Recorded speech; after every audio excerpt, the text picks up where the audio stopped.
Peggy 16. I know what you're wondering. What is true and what is false? The Witch Queen is an unsettling mystery. Our biggest foe, Savathun, has our grandest tool, the light. It's paying off narrative threads that we planted way back in Destiny 1. I'm here to protect humanity. How do we stop this? The stakes in the universe are rising, and it's the greatest challenge that we've ever faced. We're shedding that dogma of light equals good, darkness equals bad. We're really entering the mists and trying to discern what's in front of us and what's lurking just underneath the surface. What is your truth now? There are a lot of bombshells in the Witch Queen narrative. And that's just scratching the surface of what we're going to get into this year.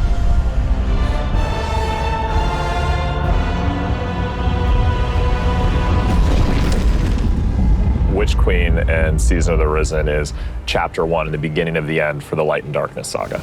We're really getting to the core of what it means to be a guardian. We are looking at and asking big questions about the light and darkness. We have a big bad that we've been anticipating for a really long time coming back in the form of Savathun. Savathun's had a hand in most of the major conflicts that we've been involved with.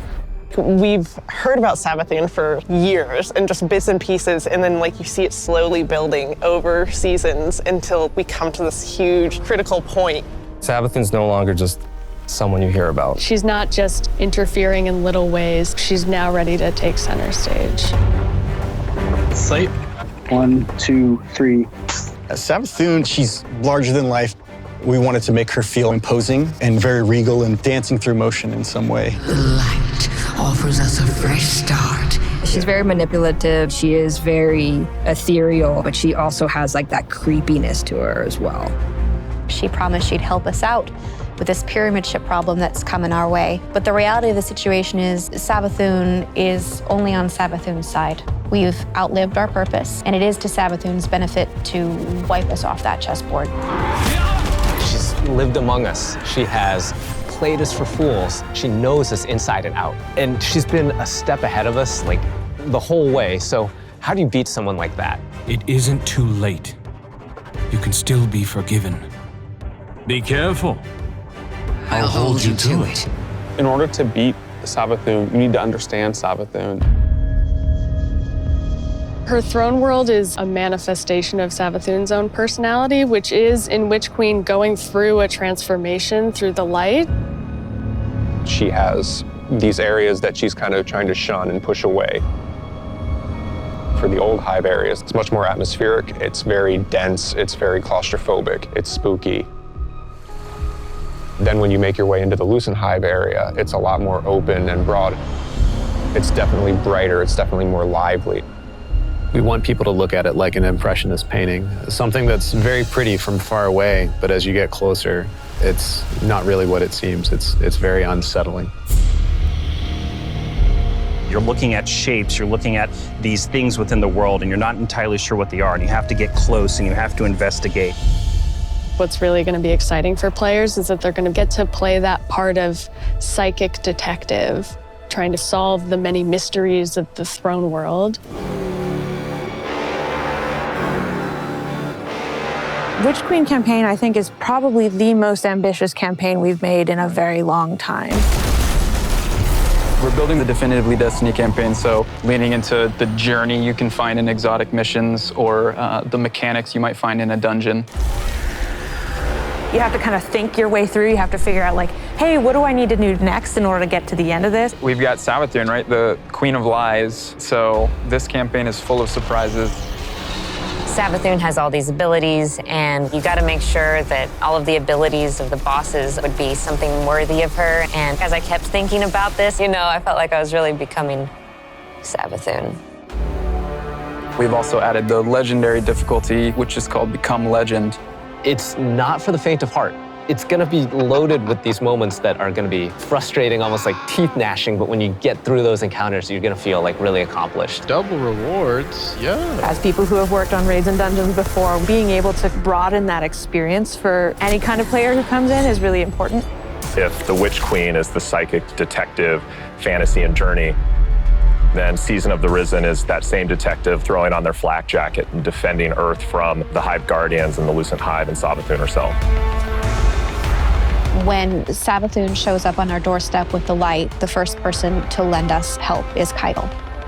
You want us to hit them? I need us to hit them. She's got this light suppressing technology that the Cabal were using in Season of the Chosen, and now she's going to help us use that against the Lucent Hive. When you're working with Keitel, she has a different approach. It's not about asking questions, it's about getting in there and extracting. We don't really understand what happened when Savathun actually was able to take the light. So the campaign in Season of the Risen in many ways is about that story. Guardians need to stop Savathun's advance beyond the throne world. And Savathun poses an existential threat to everyone because she basically has an undead army.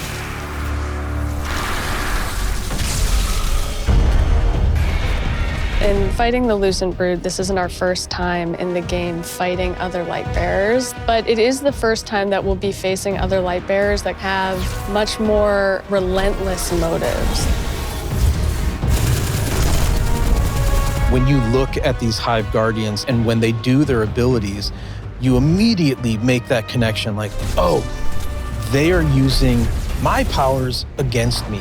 As soon as we see the Knight pop its super and it has 2 shields, you immediately are like, oh yeah, I see that connection. And then it's like, and then you're like, it hits you with those things and then you're dead, and it's just an amazing experience. The Guardians themselves kind of feel like a fire team that you're fighting against. You got every class represented. The Acolyte, when that character casts, does very similar thing as the player, like the Arc Wizard. The sparks go out, it's ready to go. If you're not smart about it, if you're not paying attention, you are essentially going to have to play that fight over again. If you're successful in taking down one of these Hive units that are wielding the light, you actually have to go up and kill their ghosts.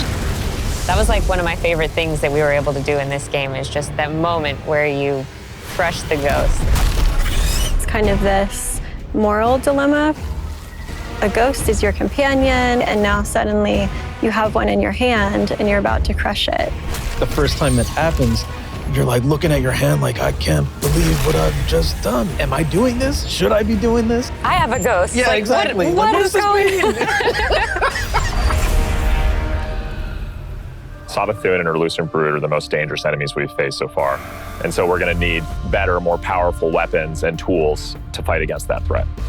We did a bunch of work early on looking at various different types of weapons we could add to the sandbox. We wanted to introduce a special weapon archetype that was effective more at a middle range, but also had these kind of additional roles associated with it.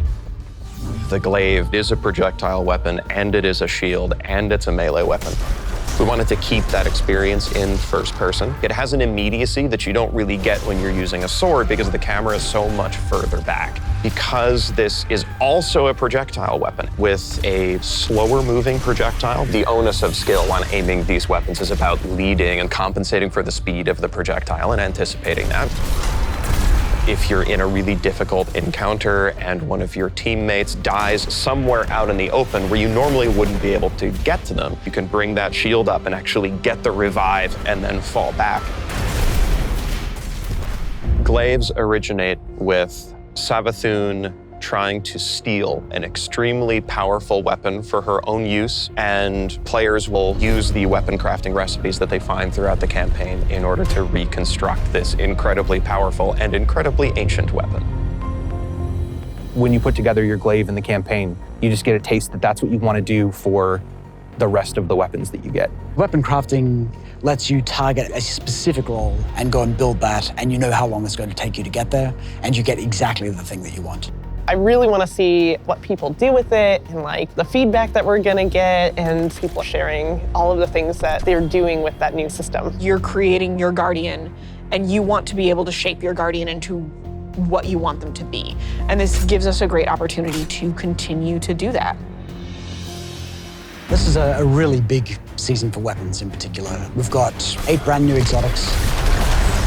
the Osteostriga exotic submachine gun. This is something which Guardians have made, but it's modeled after weapons of sorrow, like Thorn and Touch of Malice. Fires swarms of tiny homing projectiles that land on a target and then explode in this poison burst. We have an exotic machine gun where the whole idea is be the Colossus. You can launch a barrage of up to 20 homing missiles. It's a comical amount of projectiles on the screen. We're doing an exotic glaive for each class this time, and the exotic perks tie deeply into the mechanics of the classes. We think they're going to be really cool additions to build crafting. We've got, the usual suite of raid weapons, destination, activity, seasonal. I recounted it this morning, and I think it's about 50 new weapons. You're going to have 2 new exotic armors for each class, totaling 6, 1 stasis, 1 non-stasis. The Titan Stasis Exotic. Cast your barricade, and instead of, this Traveler's Light and the Rally Barricade, you create a giant wall of ice. Even though this thing is massive, you still get all the benefits of a Rally Barricade. Warlock Void Exotic, we called them the Devouring Rift legs because we wanted Empowering Rift to feel like it had a place in endgame content the way that Healing Rift does. Empowering Rift doesn't heal you, well, what if it did? In Season 16, you're going to see a massive revamp to the Void subclass system across all 3 classes. This is a huge update and will allow players to build craft in ways that they've never done before. One of the things we wanted to do is create a core set of verbs like we did with Stasis. Anyone can run suppressors now. I think that's the pretty cool thing to be able to do. I'm going to be running suppressor grenade probably. We wanted you to feel like you were the energy vampire, feel like you were the Night Stalker, feel like you were that protector, that big Sentinel Titan. So you're going to see things like Bastion, a new Titan aspect, where you take your big old Sentinel shield, slam it into the ground, and create this Void Barricade that's going to apply overshield to you and your buddies. My favorite aspect is probably Child of the Old Gods. As this warlock controlling space and time, I'm able to rip a hole into another dimension and then pull out this little sentient black hole. Whenever I target an enemy, my little black hole buddy is gonna fly over there and start draining their life force. The Void 3.0 update is really setting the stage for how we're thinking about updating the subclasses for the rest of the year. We're going to extend this philosophy to Solar and Arc. Solar obviously is going to be about burning, but there's this other component to Solar, and that's healing. Arc is all about chaining. It's all about lightning, direct attacks, quickness. We're going to take the fantasies that you know and love today. We're going to embellish them. So what you'll see is all of the new abilities, all the new actions you take, reinforce that to the core. Pretty excited about it. Witch Queen is very much the culmination of the last 6 to 7 years of just Destiny all together. And really, this is starting the road to the final showdown. But things aren't necessarily just dark and light anymore. There's a lot more nuance in the game. It's going to be a real fight. Players have something that they're really going to be challenged by. I can't wait for everyone to find out what's been going on with Savathûn. I'm excited. You Guardians are so clever, aren't you? From the throne world to the campaign to the customizable build crafting, it all comes together to make Destiny feel really new and fresh. We've got more Destiny coming this year than any other year before. It's one of the most ambitious releases we've ever put together, and the team is firing on all cylinders. Tell me, Guardian, what do you think you're going to do?